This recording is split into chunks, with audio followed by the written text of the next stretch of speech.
of Reddit.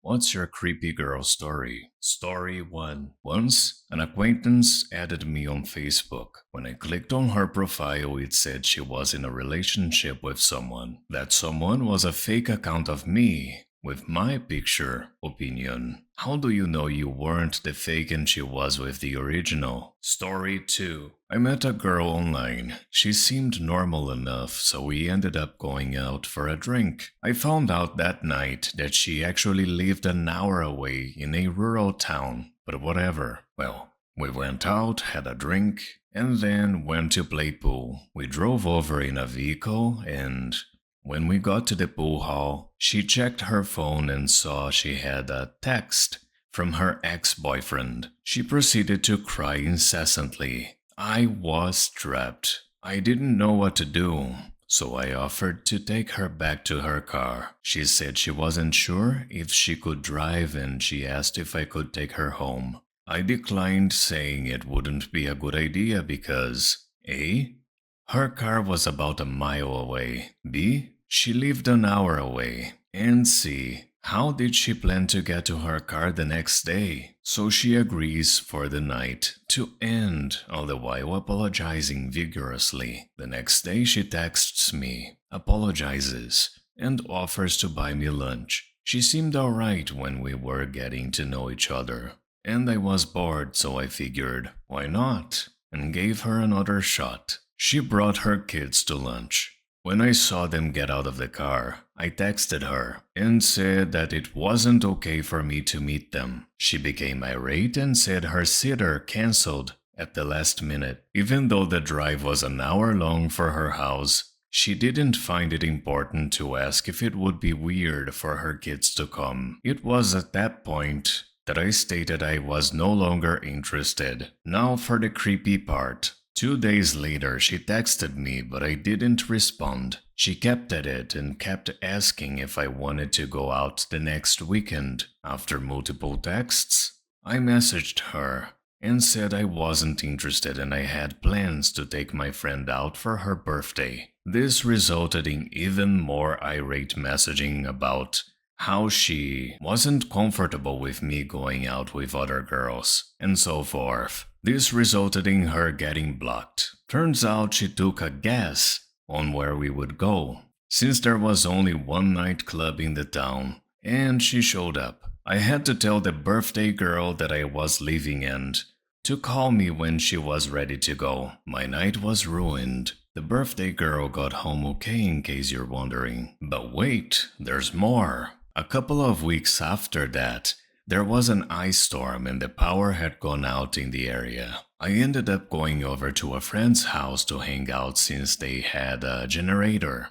We were playing cards and enjoying ourselves. Suddenly I got a text from a number I didn't recognize. Are you alright? I'm really worried. The message read, I'm fine. Who is this? I replied. It's creepy girl, she responded. I ignored it and put my phone down. The next message sent chills down my spine. I'm really worried. I'm standing outside your house and all the lights are off. Are you sure you're okay? She had never been to my house and I had never given her my last name. My final message before blocking her involved not contacting me, or I would call the police. It turns out she was a secretary or something like that for a police department, and she ran my tag to find out where I lived. Drove over an hour to my house in the midst of an ice storm, then got a new number also she could check up on me. Edit. Rest in peace inbox.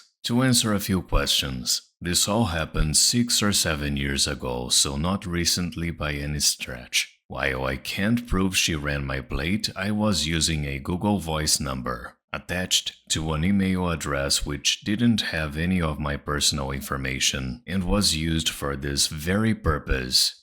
Joke's on me, I guess. I found out she worked at the police department through a simple conversation online. We talked for about 2 weeks before meeting, so I knew where she worked among other things. I didn't turn her in and I won't. She was a single mother and the father of the kids was in another state. She had supposedly been through some hardships and turning her in would have gotten her fired and or arrested. While I realized what she did was illegal, I didn't feel it would be right to put those little kids through that. I have no idea what she did with the kids during the ice storm. Her parents lived in the area, so I assumed they went there. I have no idea where she is, but I'm pretty sure she is no longer at the police department. I am fine and haven't heard from her since. I also don't live at that house, so surprise visits probably aren't a thing. Opinion. That's bad. Like really bad. I'm not so sure you did the right thing by not reporting her. Story 3. She befriended my younger sister just to get her to ask her for a sleepover. I woke up in the middle of the night with her lying in bed with me. I was 17 years old, she was 13. Opinion. Jesus Christ. Story 4. Girl in my dorm. She had a crush on my roommate. My roommate clearly didn't like it and told her several times. Things got out of hand and there were times when my roommate would come running back to the room yelling, "Lock the door, lock the door!" And moments later the girl and her friend would try to come barge in without permission. What's creepy is this next part. Apparently one night we accidentally left our room unlocked, and she decided to sneak in and rub our heads. We didn't wake up, but her roommate told us what she did a couple of days later. I haven't seen her in about a year, and I am quite glad. Opinion. I can think of at least 3 offenses she's committed. Story 5. This younger girl, who I never even spoke to once in high school, had a crush on me. I got a note from her in my locker asking if I wanted to go out with her. I had no idea how to get it back to her, so I just wrote, "No," and taped it to my locker. Then she started following me everywhere. I would try to talk to her, but she would just keep walking away, pretending I wasn't talking to her. This goes on for about 2 years. Then I was hanging out by myself one day around the neighborhood, and she comes walking up with 3 guys who wanted to beat me up for some dumb unrelated stuff. She somehow found out about it and brought them to me. After an embarrassing scene with me diffusing the situation with these angry gentlemen, they leave, and she finally sits down on the curb right next to me and starts flirting. All I could do was just stare at her enormous bangs with a WTF expression until she got embarrassed and left. Opinion. I would have written, read, 7:38 a.m. Story 6. I was bored once at a small local festival and didn't want to be there, so I just got a drink and started walking around aimlessly when I noticed a fire breather. The display was interesting and she was pretty hot. When she was on break, she went to get a drink and we started talking. She seemed nice, and we had a laugh, but her break was up and she resumed her display. So I left her to it and continued to wander around. 5 minutes later, security was called to her display. Turns out some crazy girl, whom I had never met before, was following me around the festival and attacked the fire breather. She had claimed that me and Crazy, were together, and the fire breather was trying to break us up. Opinion. A fire breather, you say? I bet she was hot. Like literally on fire. Okay, I'll stop now. Story 7. I was like 13 or 14 years old. Was playing Gaia Online, some lame social networking game from like 2002, and met some girl.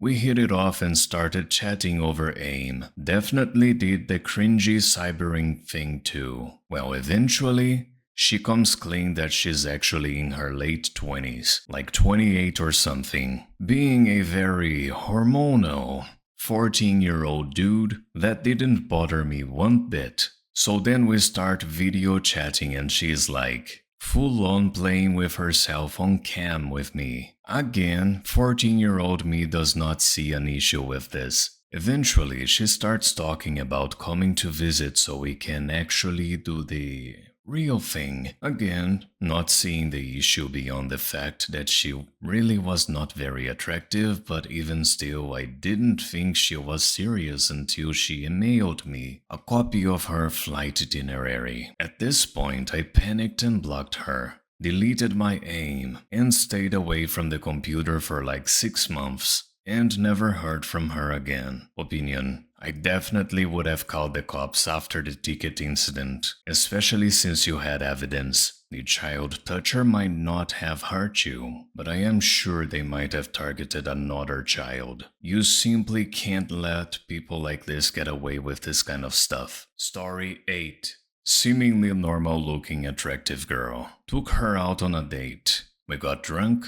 Breaks down saying how she used that very popular illegal sedative with her ex and ended up in the hospital. Now she has to use a catheter and beg for the rest of her life as it messed up her urinary system. She was screaming, "I have a illegal substance-induced bladder disorder." She is 23. Tried to get me to play with her beside the catheter. I wasn't feeling it. Then she decided I was the enemy and called the cops saying I was doing bad things to her. I recorded her as she went crazy, calling me names. Cops show up. She is having some sort of mental breakdown. She ended up being transported to a psych observation unit at 1 a.m. Ended up playing poker. A couple of days later, she texts me and asks, "Wanna hang out?" Opinion. Don't use the illegal stuff, kids. Thank you so much for watching. Don't forget to like, subscribe, and activate the bell button to receive notifications to my latest videos.